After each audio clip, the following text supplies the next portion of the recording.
Alam nyo ba guys, na merong isang araw sa buhay ko na kinailangan kong tumawid o lumangoy ng ilog para lang maligtas ang buhay ko. Welcome guys sa first ever solo podcast ko. This is Real Talk, the storyline. Alam nyo guys, no, bago ko simulan tong kwentong to, no. Kasi itong kwentong to akala ko talaga dati sa movie, sa teleserye ko lang mapapanood yung mga tipong mga katulong na binubugbog or parang pinaparusahan sa loob ng bahay ng mga amo nila. Hindi ko akalain na mararanasan ko siya. Bali sa pagkakaalala ko is 2011 yon. 2011, mga buwan ng July, parang galing pa sa Bagyo, kababagyo lang nun. So, sabi ng tsuhin ko, kasi nakausap ni Papa yung tsuhin ko, sabi ng tsuhin ko, naghahanap daw yung suki niya ng parang mag-i-stay in na mag-aalaga ng aso. So, naisip ng Papa ko na ako na lang kasi wala naman akong trabaho that time. So, kahit ayoko, kahit napipilitan ako, na pumayag na lang ako kasi yung sahod daw parang like 4-5 monthly. Pero that time kasi malaki pa yung 4-5, no? So, okay, sige, bali sumaman naman ako kahit ayoko. Parang ilang araw lang tumuloy na agad kami dun sa bahay, no? So, sinundo ako doon sa pwesto ng tsuhin ko sa Korean dyan, no? Ako sinundo nung parang driver nila. Name is Gerald, yes. Then may kasama siyang pangalan na isa, parang tauhan na ang pangalan ay Bato. So sinakay ako doon sa likod ng van. So yun, kwento-kwentuhan, parang takot na ba sa aso? Sabi ko, hindi naman po, good, ganyan-ganyan. Hanggang sa nakarating na kami dun sa bahay. Itong bahay na to ay nasa loob ng village, malapit sa Miriam, sa Katipunan. So ayoko nang bagitin kung saan yung lugar na yan. Oo. So pagpasok ko sa lugar, yung lugar na yun, makikita mo talagang galing siya sa Bagyo at binaha siya. Kasi alam mo yung mga putik, andun pa yung makas ng putik, yung basa, yung mga carpet na nirolyo na basa, ganun. Tapos luma ang style ng bahay, napakaluma. Tapos nung andun na kami sa pintuan, ang sabi nung Gerald, parang 3,000 lang daw yung sahod ko. Sabi ko, ang ano raw po, akala ko po 4,500. Hindi, sabi niya, titignan pa raw ni ma'am kung okay ka bago kanya tatasan. So, wala na akong nagawa. Sige, wala na akong nagawa. Okay, fine, sige. So, unang pagpunta ko doon, okay naman. Kaso nga lang, sabi ko kay Gerald, sabi ko, saan ako matutulog? Sir, nakita ko yung isang kwartong ang gulo-gulo, amoy kulob kasi nga galing sa Bagyo. Tapos may mga gamit na nakabakante doon. Tapos sabi niya sa akin, bala ka na dyan kung saan ka matutulog. Sabi ko, wow, totoo. Dito ako sa ganito kagulong lugar matutulog. Pero no choice ako. Sige, okay lang. So maya-maya tinawag niya ako. Sabi niya, umakyat ka sa taas para makilala mo si ma'am. So pag akyat ko sa taas, ang dami-daming aso. So, ang daming aso talaga. Parang ang nangyayari kasi parang nag-aalaga siya ng mga stray dog. Tapos, inaalagaan niya sa kanila. So, ang dami talaga. Tapos, ang dami, ang daming aso. Tapos, pumasok ako doon sa kwarto ng amo ko na itatago natin sa pangalang Misty. Yes.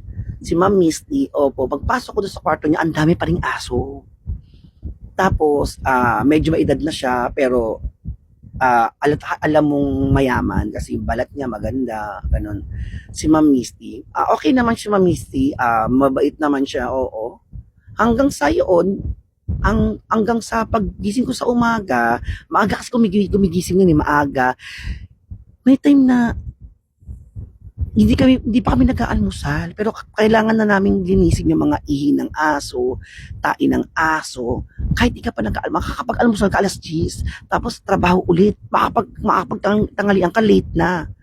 Minsan nga hindi ako nakakapag-almusal. Sobrang pumayat ako doon kasi talagang malalang payat ko doon. Tapos meron akong kasama doon na pangalan yata, hindi ko alam, may pang Manuel, si Joy, si Ate Eileen, yata hindi ko naalala iba.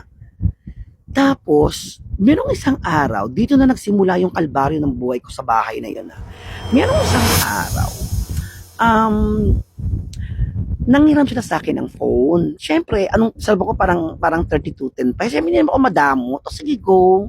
Ayan, nagtitext na. Hindi ko alam. Nagtitext na pala yung Joy sa kamag-anak niya. Kasi nagsusumbong na siya kasi meron pa nang nangyari hindi maganda sa bahay na yun. Ngayon, ilang araw pa, nalaman ng boss ko ni Misty. Ngayon, ang dating sa kanya, inuutusan ko yung mga taong yon na magsumbong sa mga magulang nila kasi hindi talaga maganda ang pagtrato sa kanila doon, sa amin doon, kasi hindi ka makakakain ng maayos, puro katrabaho. Ngayon, ang ginawa sa akin, pinapunta ako ng kwarto, tapos pinipilit nila akong umamin, pero hindi ako umamin kasi wala naman talaga akong ginawa. Like, andun ako ng mga 3 p.m. Andun lang ako sa gilid, tapos hinampas sa harapan ko yung cellphone ng baseball bat. Tapos sabi sa akin yung asawa ni Ma'am Misty, pag hindi ka umamin, ikaw ang susunod na haampasin ko. Hindi ko na alam yung gagawin ko kasi hindi naman talaga totoo. Tapos eto pa, nag-text pa siya kay mama na parang hindi na ako babalik dyan kahit kailan. Parang ganun na siniraan niya ako sa mama ko. Ganun ang nangyari. Hanggang andun ako ng 3 p.m. Tapos andun lang ako, iba na yung takot ko kasi baka pwede na akong bugbugin na ganun. Sinampal pa nga ako eh. Sabi ko, ma'am, gusto ko na lang pong umuwi. Uuwi niyo na lang ako. Hindi, ganyan. So, hindi na nila ako papauwi kasi may nalaman na ako. So, eto na. Mga alauna ng madaling araw. Pinababa na ako. Biruin mo, mula alas 3 ng hapon hanggang alauna ng madaling araw. Nakaupo lang ako sa isang sulok na nakapaa, na nakababad sa aircon, tapos walang kain, walang inom ng tubig. Ganon sila kalala sa akin. So, yung servo ko hindi ko na nakuha. So, pagbaba ko doon, pinababa ako, tinawag si Gerald. Si Gerald, ang ginawa niya pa sa akin, sinampal niya pa ako. Wala na akong nagawa. Merong isang balaki doon na mabait si Manuel. Parang pinagtanggol niya pa ako na wag mo na saktan to, layaan mo na, parang ganun. Pero grabe. Magmula noon, lahat ng kalbaryo ko doon, nagsimula na. Biruin mo, parang half court yung baba. Pinapalinis nila sa akin yun. Gamit lang yung basa na tig-piso. Babasain ko, sasabunin ko, babanlawan ko, gamit lang yung maliit na basahan. Gabing-gabi na, alas 10 na ng gabi, nagpupunas pa ako doon. Hanggang merong isang kwarto doon na nilinis ko, tapos meron doon naglalabang babae, si Ate Eileen ata yun. Umiiyak siya, tapos meron siyang dugo dito. Kung bakit, sabi ko sa kanya, anong nangyari sa'yo? Sinampal daw siya ni ma'am. Bakit? Kasi ginagamit niya raw, naglalaba raw kasi siya doon sa washing machine nila. Di ba ang sama? Tapos, umiiyak siya. Tapos alam mo, sabi niya sa akin, dapat di ka na pumunta dito. Walang nakakaalis dito nang hindi tumatakas. Sabi ko, totoo yan? Sabi kong ganun. Doon na nagsimula yung takot ko. Doon niya na rin kunento lahat ng nangyari sa loob ng bahay na yon. Merong isang katulong doon na gustong tumakas at gustong tumalon sa bintana. Alam mo, ginawa raw nila? Itutulak pa nila sa bintana. Sige! Parang ganun. Itutulak pa nila sa bintana. Si Bato, kinuha siya sa probinsya. Ito yung mga kasama ko, guys, ha. Si Bato, kinuha siya sa probinsya. Norid siya. So wala naman siyang ibang trabaho kung di yun lang. Wala siyang alam na trabaho. Wala siyang alam sa Maynila. At di naman pinapalabas yung mga tao doon sa loob. Si Joy, hindi siya makaalis-alis kasi yung anak niya kinuha din. So paano siya tatakas na bitbit ang anak niya? Yung Manuel, paano siya tatakas kung yung asawa niya ay kinuwang katulong din ng anak ni Ma'am Misty? Kaya doon naisip ko, sabi ko, hindi pwedeng dito ako mabulok. Hindi pwedeng apihin ako, hindi pwedeng ako mamatay dito sa lugar na to. At ang sinasabi pa nga nila sa akin, kasi meron doon garden, meron daw doon mga something, mga element. So kasi andun ako yun, alam mo, tinatakot nila ako, pero pinaglilis nila ako doon. Siyempre takot ako, pero sige, naglinis ako. Tapos sabi kong ganun, Kasi parang punong malaki balete. Alam ko po na alam ninyo na wala po akong ginagawang masama. Sana tulungan niyo ako na makaalis dito sa lugar na ito. Makaalis sa impyernong lugar na ito. Almost 2 weeks yata. Ganun ang buhay ko. Gigising ako nang walang kain, magtatrabaho. Kakain ako kapiranggut lang. As in kapiranggut lang. Kaya pag uwi ko ng bahay that time, ang payat-payat ko. Kasi kapiranggut lang yung pagkain namin. Hindi ka talaga mabubusog. Tapos meron pang isang beses, pinaglilinis niya ako ng kubeta nila. Ang dami mga kung anik-anik to. May sira na, may nasira. Sabi ko, ma'am, basag na po ito. Sabi niya, hindi. Binasag mo yan. Kung hindi po, binasag mo yan. Ikakaltas ko yan sa sahod mo. Alam mo yun, as in wala pa nga akong sinasahod. Mayroon na agad charge. Ganon. Tapos, hindi naman libre lahat. Yung pagkain libre, pero grabe, napaka-konti lang. Tapos yung shampoo, sabon, na ganon, sila na ang bibili. Tapos kung magkano yun, ibabawa sa sahod. Tapos meron sila parang mga stock na damit. Akala ko binibigay sa amin. Binigay sa amin ng sapilitan. Tapos sinabi niya lang na, okay na yan, ikakaltos ko na lang sa sahod nyo. Basta ganun, araw-araw ang naranasan ko. Gutom at hindi ka pwedeng lumabas. Alam mo yun, sabi ko, bakit ko naranasan to? Bakit nandito ka sa puntong to na kailangan kong magdusa dito sa lugar na ito?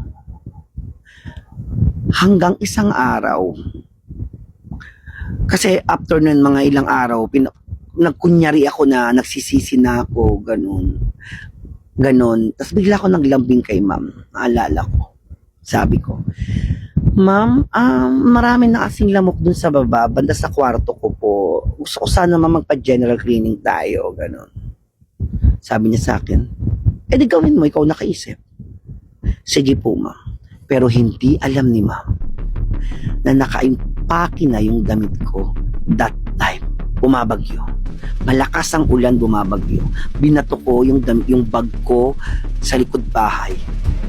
Tapos tumakbang ako. Nakalabas ako nang walang nakakapansin. Tumakbo ako sa isang parang bakanting lote na may tao. Sabi ko, tulungan niyo po ako. Katakas po kasi binubugbog po ako ng amo ko. Kanino ka ba? Sabi ko, kay Ma'am Misty po.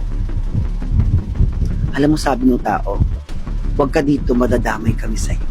Kasi yung Misty na yun, guys, may pangalan siya. Malaki yung pangalan niya. So wala na akong magagawa. Pag nahuli ako, lintik, talagang bugbog ako nito. Sabi ko, ayoko. Tapos tumingin ako dun sa bahay ng amo ko. Tumingin ako dun sa balete. Sabi ko, tulungan mo ko. Hindi ko alam, pero parang may nagganon ng mukha ko. Nakita ko, dire-diretso. Hindi ko alam, nung ginanon, parang may gumanon sa akin, dire-diretso na ako dun. Dulo ng creek. Creek siya, tapos ilog. Tapos yung creek ginagawa pa. So, hindi ko alam kung anong araw yun, parang linggo ata yun.